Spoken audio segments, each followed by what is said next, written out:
Bon, je ne sais pas quelle sera d'ailleurs la conséquence de la prise de conscience aussi, hein, une fois de plus, je veux dire, du développement de la puissance du fondamentalisme islamiste tel qu'il s'est exprimé encore hier aux États-Unis.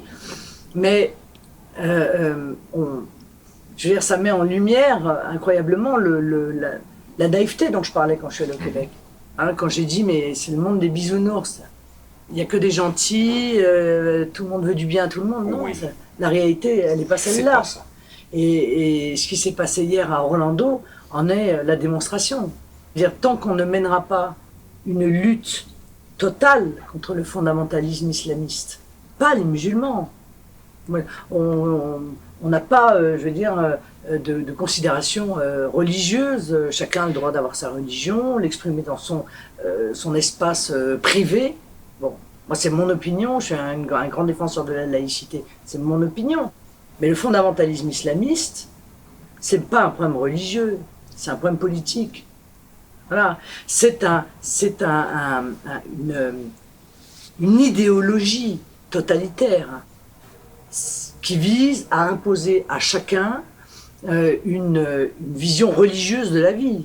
C'est ça en fait. Hein. Et si on ne le détecte pas au motif des accommodements raisonnables chez vous, chez nous c'est la même chose, mais on n'appelle pas ça comme ça. Mais c'est exactement la même chose. L'accommodement raisonnable, ah bah oui, mais ça, après tout, bon. Du jugement à la pièce, là. Oui, voilà, les tribunaux, oui. le tribunal arbitral, Exact. après tout, parce que dans les relations, Cas par cas.